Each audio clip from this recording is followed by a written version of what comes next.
someone will ask, what's the difference between this glucose and this glucose? Just stay with me, don't leave the video, stay with me, you will understand. Now, this is an example of a fructose. Meanwhile, this is a ketone sugar, right? It's a ketone sugar because of this ketone functional group. I want you to know that, ketone functional group is usually RCOR, right?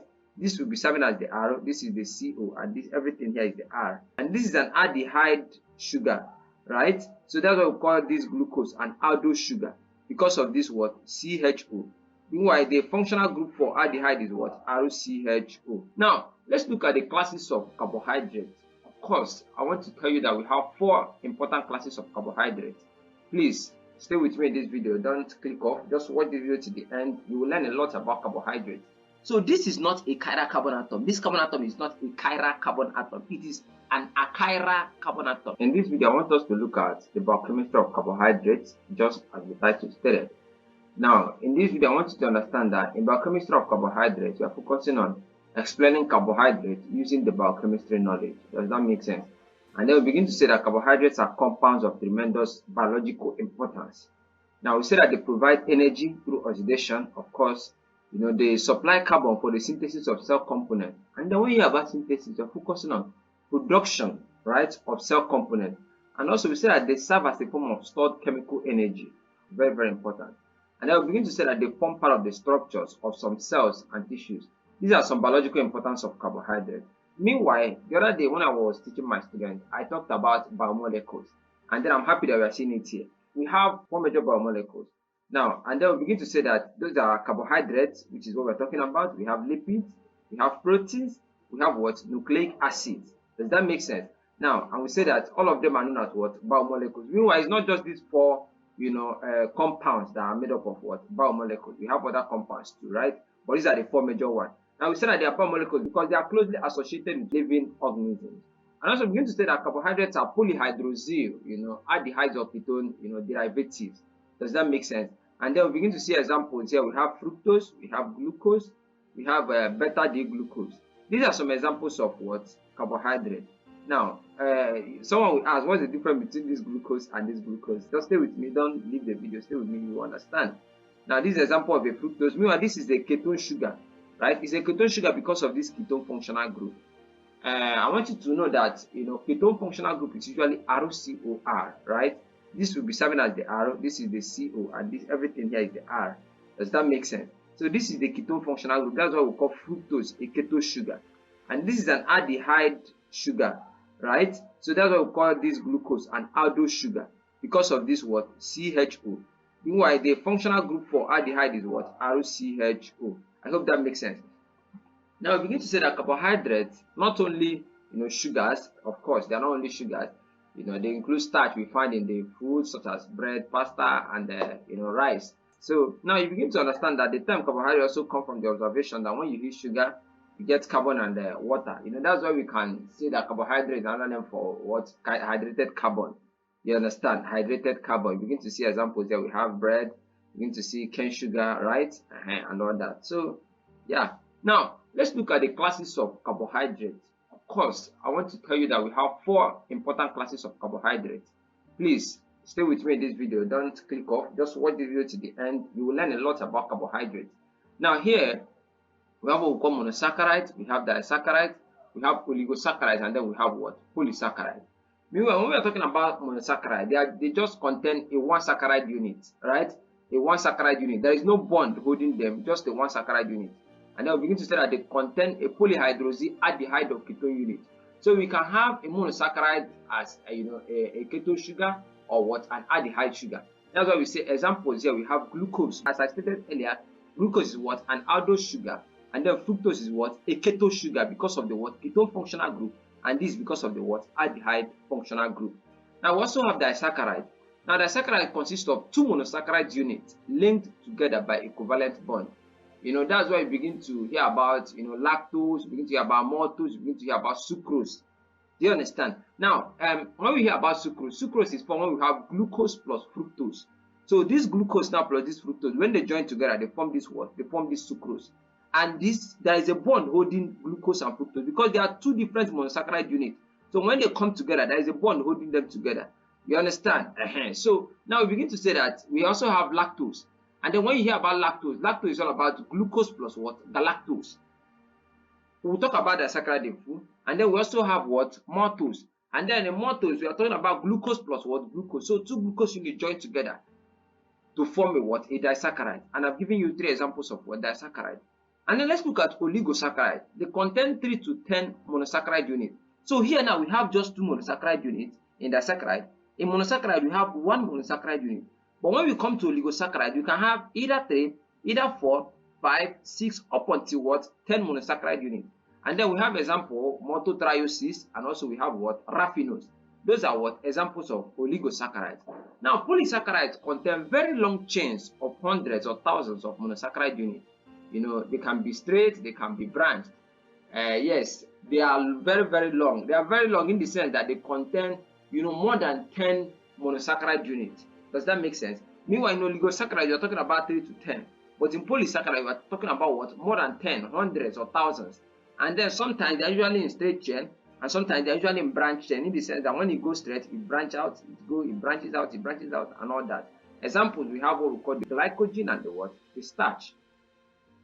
Now let's look at the stoichiochemistry of carbohydrates. Now there are 2 forms. Here we say that glyceraldehyde, the simplest carbohydrate, exists in 2 isomeric forms, mirror images of each other. Does that make sense? Now this is what we call the simplest form of carbohydrates. The simplest form of monosaccharide contains only 3 carbon sugar, 3 carbon.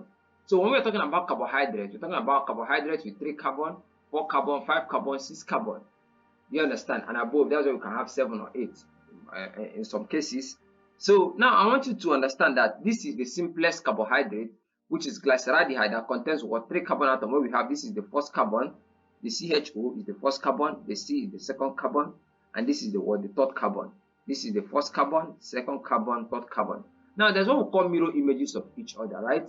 Now here we are talking about the L-glyceraldehyde and then the D-glyceraldehyde. So what makes this sugar L? What makes this the D? I will explain. Now first of all, you begin to see the structure CHO, CH2OH, and then we have the penultimate carbon atom. That's the carbon atom before the last carbon atom. That's what we call the penultimate. So this is the penultimate carbon atom. When you hear about penultimate carbon atom, it's the carbon atom before the what? The last carbon atom. So here we have what we call the HO. We have the H. Now in the penultimate carbon atom, which is this carbon atom here, now the hydrogen is on the right hand side, and then the OH, the hydroxy, is on the left hand side. So when the hydroxy, you know, group is on the left hand side in the penultimate carbon atom, that particular sugar is an L sugar. I'll go again. When the hydroxy group on the penultimate carbon atom is on the left hand side, that sugar is what? An L sugar. Right? Now when the hydroxy group is on the right hand side, that sugar is what? A D sugar. Does that make sense? That's why we say that this L stands for levorotatory and this D stands for what? Dextrorotatory. So this is the difference. L because of this HO on the left hand side, D because of this OH on the right hand side. So meanwhile, HO and OH are the same thing. I hope you know that, right? Just that we are positioning so that the bond will only be going straight to the O and the bond will be going straight to the O. Does that make sense? That's why we are not writing HO here. We are writing OH so that the bond will be directly attached to the O. Here also we are writing HO so that this bond will be directly attached to the what? To the O. That's what makes this particular, you know, carbon a chiral carbon atom. We'll come to that. So now we begin to say that these forms are stereoisomers of each other, just like what you've seen. Now glyceraldehyde is a chiral molecule. It cannot be superimposed on its mirror image. The 2 mirror images forms of glyceraldehyde are enantiomers of each other. You begin to see something like this. You understand? So we have the L. I've explained this. So now let's look at the chirality. When you hear about chirality of, you know, a particular molecule, a compound, what does it mean? Of course, you know, we said that chiral molecules have the same relationship to each other that your left and right hand have when you reflect in a mirror. Of course, when you're standing in a mirror, you begin to see that, you know, your right hand is actually your left hand. Look at this. This is someone's right hand, and in a mirror is showing the left hand. And when you're standing in a mirror, your right ear is shown in the mirror as the left ear. That was what I was explaining to my students the other day when I was teaching them this carbohydrate too. So this is what we call what? Chirality, and that's what I was explaining on that D and what? L, you know, configuration. So now begin to say that chiral objects cannot be superimposed on their mirror images. Example, just as we've seen, hands, gloves, and shoe. Meanwhile, a chiral object can be superimposed. begin to see something like the spheres, the cubes. And we say that any carbon atom which is connected to 4 different groups will be chiral. Please follow me. Any carbon atom which is connected to 4 different groups will be chiral, and it will have non-superimposable mirror images. Does that make sense? So if any of the 2 groups on the carbon are same, the carbon atom cannot be chiral. Please note this thing, that if any of the 2 groups on the carbon are the same, the carbon cannot be chiral. I will show you. Now, you begin to see that there are 4 groups here, and these 4 groups are the same. So this is not a chiral carbon atom. This carbon atom is not a chiral carbon atom. It is an achiral carbon atom because it has the same molecule surrounding. You understand? So the least expectation, for this thing to be, a chiral carbon atom is that it must have different groups surrounding it. So when it has 2 same groups surrounding it, it is what? An achiral. This 2 is an achiral because it has chlorine, chlorine. You understand? There are 2 molecules surrounding it. Just as we've said here, look at this. We say if any of the 2 groups on the carbon are same, the carbon atom cannot be chiral. So here they are the same. H, they are the same. So this carbon atom is not chiral. Here they are the same. Cl, Cl. We even have more than 2 groups. Does that make sense? We have more than 2 groups. So it is an achiral carbon atom. Meanwhile, when we come here, we have a different group, bromine. We have chlorine. We have fluorine. We have hydrogen. So this carbon atom is a chiral carbon atom because it has 4 different groups. Does that make sense? And then when we come here, this is what? A chiral carbon atom. This particular compound contains what? A chiral carbon atom because this particular carbon is bonded with a methyl group, a hydroxy group, and what? A hydrogen group. Does that make sense? So 4 different groups. And then when we come here, this particular carbon atom here is a chiral carbon atom. So we have only 1 chiral carbon atom here. Does that make sense? Because it's bonded with CH3, bonded with H, it's bonded with OH, and it's bonded with what? CH2Cl. Does that make sense? So this is what? 1 chiral. In this particular compound, we only have what? 1 chiral carbon atom. Please, if you have any question, don't forget to drop it down. This is a discussion. I just want to try as much as possible to explain this to you because I know some students are finding it very difficult, to understand it. So let's continue. Now here, we begin to see that we only have just 1 chiral carbon atom, which is this. This is CH2. If I open this, I will have H up here. I will have 1 H up down there. And then here we'll have another C bonded. We have H up, H down, and H on the right hand side. So this configuration will be complete. We only have 1 chiral carbon atom. Does that make sense? So meanwhile here, someone can ask, how many carbon atoms do we have here? So how many carbon atoms do we have? How many chiral carbon atoms do we have here actually? And how many chiral carbon atoms do we have here? So I will allow you to solve this ones and then let me know what you think. You see the explanations above. So let's continue. Now, okay, this is a little question. Okay, I will solve some of these questions. So I will do 2 here and allow you to do anyone. So suggest one. I'm waiting. Which one do you want me to do? Okay, someone said I should do glucose and erythrose. So I will do it. So now it says identify the chiral carbon atoms, if any, on the following carbohydrates. Now I want to tell you something. When we have this particular C, remember this is a functional group and it's what? A ketone functional group. This is a C, is a functional group and it's an aldehyde functional group. This is a C, is a functional group and is what? An aldehyde functional group. So just like the person said, he said do erythrose and then glucose. So people should do this particular one and then this particular one. Does that make sense? So let me know in the comment section. This is 2 assignments now, classwork, not even assignment. So now in erythrose, we have, this is a functional group. So it's not a chiral carbon atom. Remember, a chiral carbon atom was bonded to what? 4 different molecules. Does that make sense? 4 different molecules. So now we have here CHO is not a chiral carbon because there is no molecule bonding it. Just from here it is open, right? So but here we have C, and this C, when you open it, H is coming here, OH is here.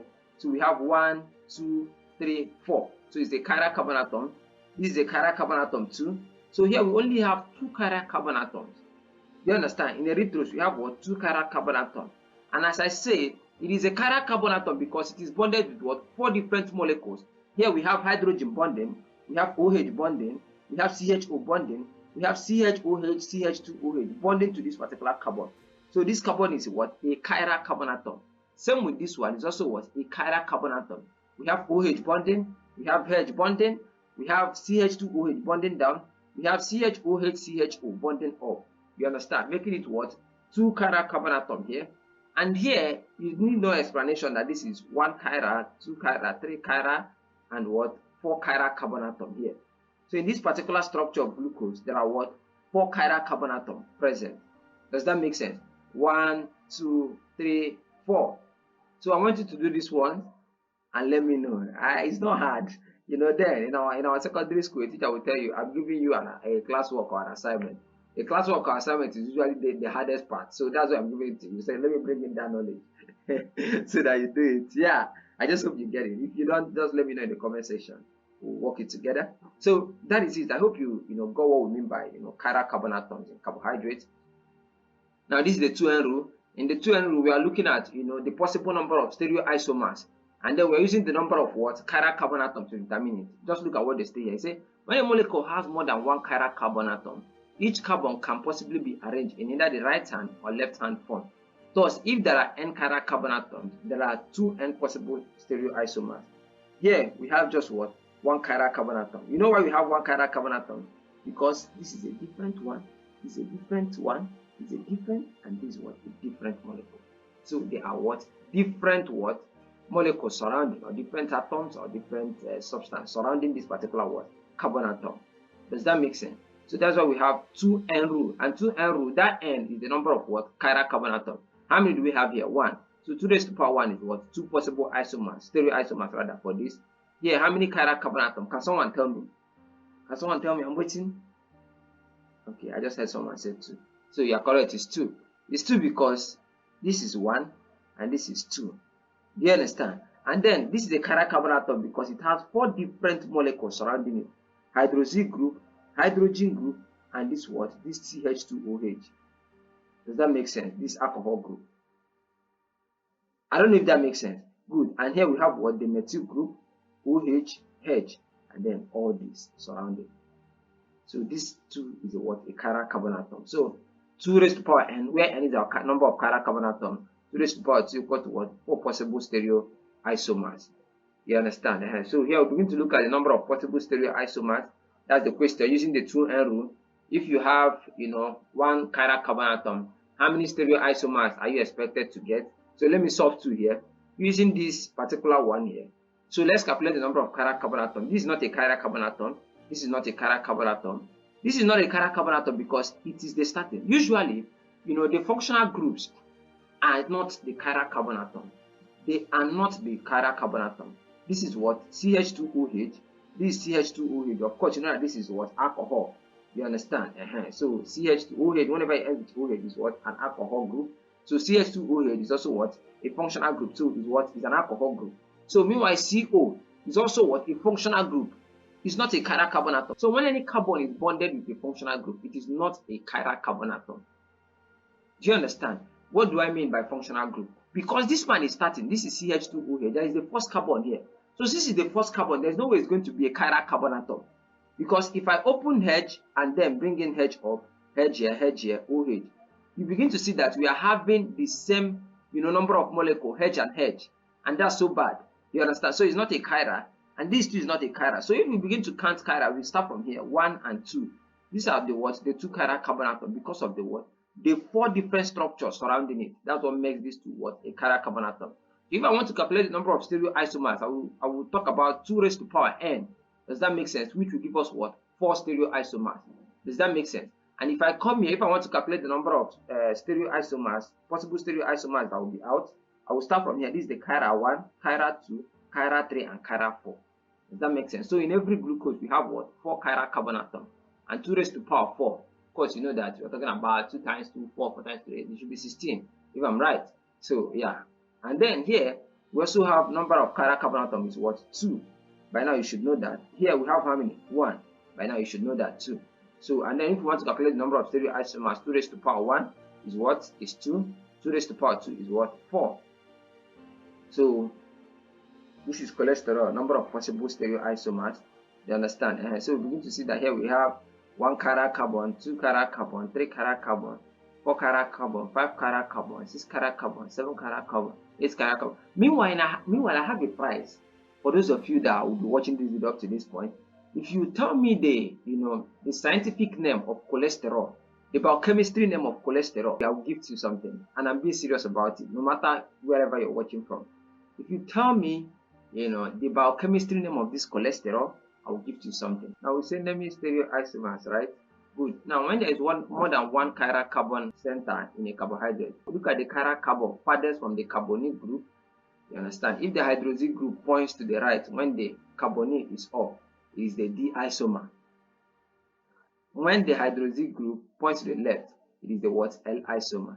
So of course you can see this. As I say, level rotatory, point to the left. This is what? L isomer. This is HO. This is the reference point HO. Points to the left. It is what? The L, isomer. Does that make sense? Here OH points to the right. It is the what? The D isomer. Of course, what we are checking is the penultimate carbon atom. That's the carbon atom before the last carbon atom. Does that make sense? We are not checking this. We are not using this carbon atom to check. Because this is a carbon atom, this is a carbon atom. So we are not using this carbon atom to check. We are using the carbon atom before the last carbon atom to check the position of the OH and OH. So when the OH of the second to last carbon atom is at the right hand side, that is a D sugar. When it's at the left hand side, that is what? An L sugar. So you can call this right and then call this what? Left. Does that make sense? Dextrorotatory, the D, and level what? Rotatory.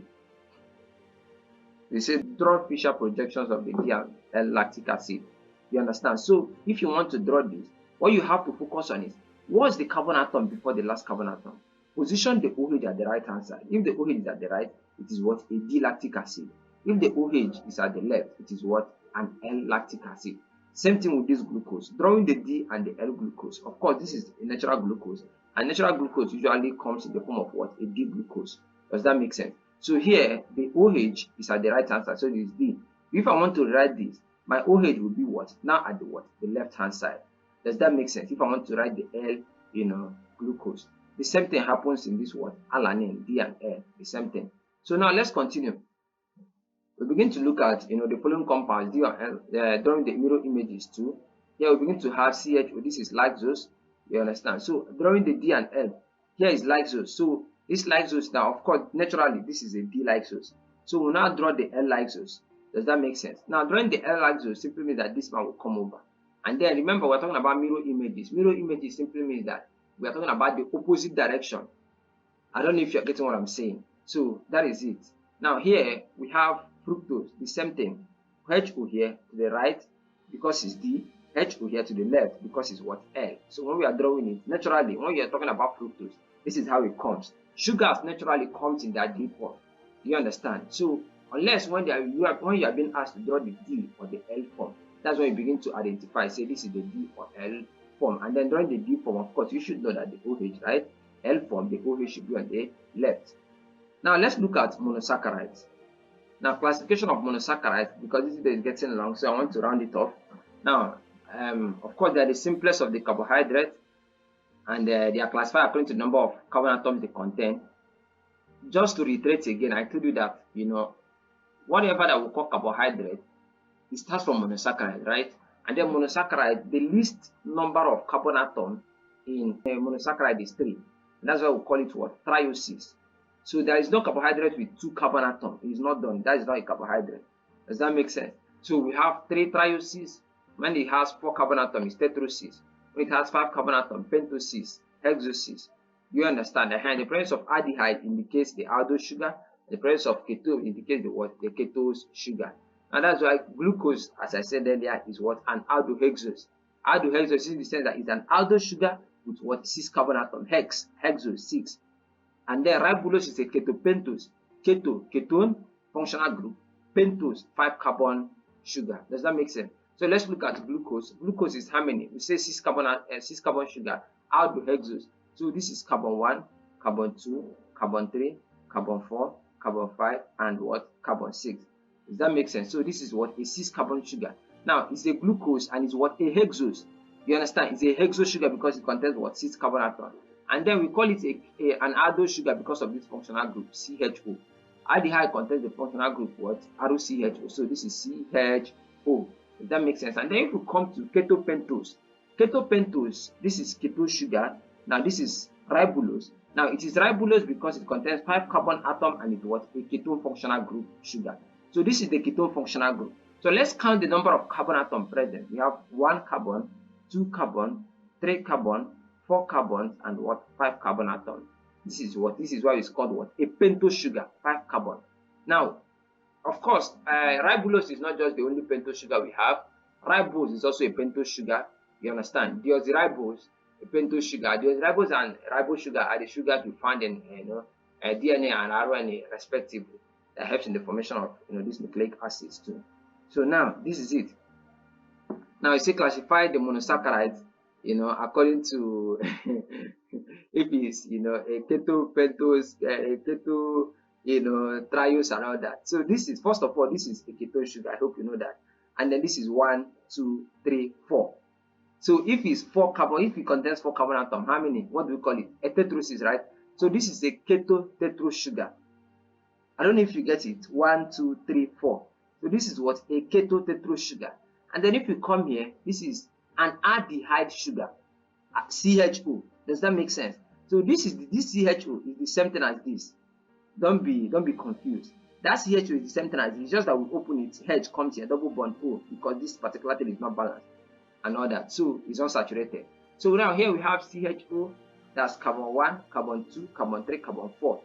Of course, it's also what? A tetrosis. Now it's a tetrosis, but it's not ketotetrosis as this one. Rather, it's what? Aldotetrose, aldehyde, aldotetrose. And if you come for this one, carbon 1, carbon 2, carbon 3, carbon 4, carbon 5. So how many? Tell me. A pentose sugar, you're right. So it's a pentose sugar. And then it's a pentose sugar, and then it contains what? Ketone functional group. So it's a ketopentose. Does that make sense? Coming here to 1, 2, 3, 4, 5. So I will allow you to tell me what this sugar is. Remember, how you answer this question is use the time limit in the video. If it's 27 minutes and then 10 seconds, you say around 27 minutes, 10 seconds, the answer is this. So you tell me, so I know that you're following. So let's continue. Now the family of the aldoses, these are there. We have, look at all of them here. You can get these things anywhere. Of course, you know that what makes them the aldoses is because of what? CHO. What makes them D is the position of the OH on the right hand side. And if you see OH on the left hand side, that means whatever we've been discussing here is fallacy. So OH right hand side, OH right hand side, OH right hand side, OH right hand side. Penultimate carbon atom. I hope you are following. Carbon atom before the last. So OH right. So that is that. And then the family of D aldoses. You understand? Family of D aldoses. This one is L form, not shown. Of course, L form not shown. Here we're talking about D aldoses, L form not shown. This is continuation now. Also here, L form not shown, just D. The same thing. You understand? Meanwhile, this is 1, 2, 3, 4, 5, 6 carbon atoms. Does that make sense? And then it contains, you remember this thing that I taught you, 2 raised to the power n, and 4 chiral carbon atoms. 4 chiral carbon atoms. So, and all that. So let's continue. Family of D ketoses. Of course, D also, because look up here. Now we begin to have something like this. Look at ketone. This is the functional group. This is carbon functional group. Remember that what makes it the D because of the position of the OH at the right hand side. I hope you're following. Good. So, and all that. So this is it. This is it. This is it. D xylulose, D ribulose, D erythrulose, and all that. The same thing here. And then we begin to look at some physical properties of monosaccharides. We say that they have sweet taste and all that. So those are some of the physical properties. And then I want us to look at disaccharide. Because of our time. A lot of things that we're going to be discussing here. So I want us to look at disaccharide.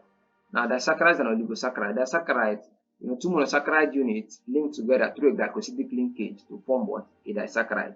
Of course, you are seeing what? A glucose, and then you are seeing a glucose.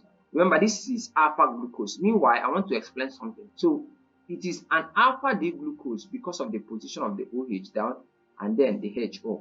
When the H is up at the first carbon atom here, it is what? An alpha glucose, alpha D glucose, right? Now when the H is down, instead of, if we have something like, if the H is replacing this OH, and then instead of the H being here, we're having OH, that would be a beta glucose. We'll come to that too. So if we have glucose plus glucose, of course, you know what we should form? Maltose. And this is how it is formed here. You understand? This is what we call 1,4 glycosidic bond.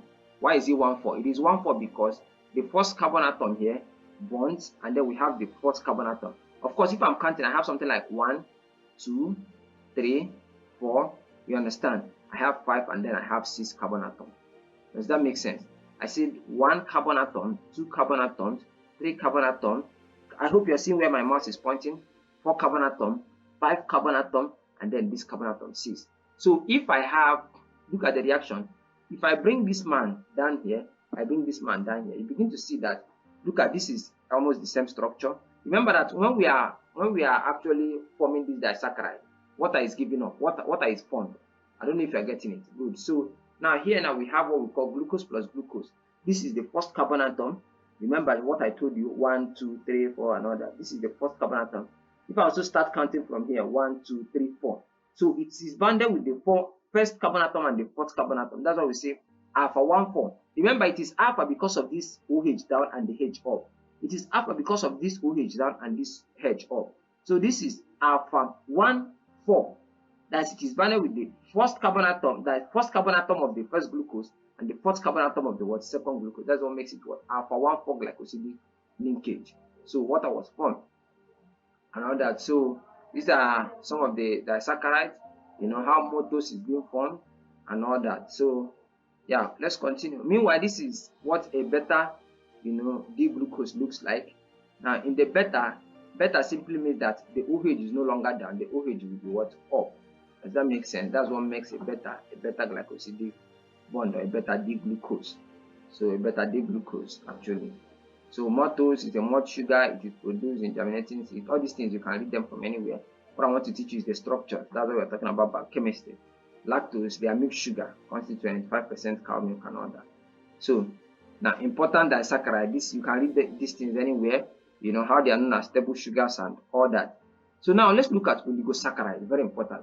We say oligosaccharide consists of 3 to 10 monosaccharide unit. Meanwhile, this is the first monosaccharide unit. This is the second monosaccharide unit, and this is the third monosaccharide unit. This is galactose, this is glucose, and this is fructose. So when the three combine together, they form raffinose. Of course, this is monosaccharide unit 1, monosaccharide unit 2, monosaccharide unit 3. So they start with the list 3 to form raffinose, and it is found in peas and beans. Does that make sense? Now let's look at polysaccharides. Now they contain hundreds of thousands of carbohydrate units, just as disaccharide contains 2, oligo contains 3 to 10. Poly contains hundreds of thousands. So I can have 500,000 monosaccharide units. It's a polysaccharide. Does that make sense? So, and then some of the polysaccharide, we have starch, we have glycogen, and cellulose. So now starch consists of D-glucose units. They are just solely made up of glucose units. Do you understand? Because they contain large number of OH groups, and starch can form peak colloidal dispersions when heated with water and all that. Of course, I want to tell you that we have two forms of starch, amylose and amylopectin. So in all this is starch, amylose. Starch number 1, which is amylose, consists of long unbranched. That means it's just a straight chain from 1,000 to 2,000 glucose molecules. You understand? Connected by 1,4, all of them 1,4. So when I bring glucose continually, add up until 1,000 glucose units, I will form amylose. And remember, this is this main structure when forming this, oligo, di, and polysaccharide. We are not going to use the open form of glucose, just like when you have C, you have the straight form. No, we are going to use this particular form. You understand? In forming our oligosaccharide, poly, and then the disaccharide. So when I form this chain up until 1,000 units, I'll form an amylose, which is a form of starch in polysaccharide. So that is that. So we also have glycogen, also known as animal starch. It's structurally similar to amylopectin, containing both 1,4 and 1,6, alpha 1,4 and alpha 1,6 branch points. Glycogen is even more highly branched, with branches occurring every 8 to 12 glucose units. So in every 8 to 12 glucose unit, there will be there will be a branch. Does that make sense? There will be a branch. So it's abundant in the liver and muscles. On hydrolysis, it forms D-glucose. That's why we say that excess sugar in the body, will be formed in the liver muscle as glycogen. And then that glycogen, when the body is actually fasting, that glycogen will be hydrolyzed back to glucose, so that your body can use them. That's why if you try to consume a lot of carbohydrates, maybe in a whole 24 hours, the whole day you have enough energy that will be stored, in your body, and that energy, that's glucose, will be converted to glycogen to be stored in the liver muscle, so that tomorrow when you wake up and then you don't have any food to eat, you begin to see that glycogen will be reconverted back to glucose, so that your body can carry out its metabolic activity. So your brain needs about 120 grams of energy every blessed day. So how is it gotten? From the food you eat. Does that make sense? So we also have starches, plants, amylose, and amylopectin, branched. So in amylose, it is unbranched, just as we said, and in amylopectin, it is branched. Glycogen animals, highly branched, especially every 8 to 12 glucose unit. So we also have cellulose. It's a polymer consisting of long unbranched chain of D-glucose connected by what? Beta 1,4. This one is not alpha 1,4 now. It is what? Beta 1,4. So 300 to 3,000 glucose units in one molecule. Does that make sense? So I believe that's all we should know about this biochemistry of carbohydrate. So I want to sincerely appreciate you for watching this video today. And of course, this is our channel. If you have any question and maybe your suggestion for a better video, please do well to drop it in the comment section. I will sincerely appreciate. And I want to urge you to keep learning, keep exploring, keep searching out for these wonders of science. It is very interesting. Of course, we are researchers. We have to bring our solutions to the world, and don't give up. Don't stop here. Keep learning. See you in my next video. Thank you all for watching. Bye for now.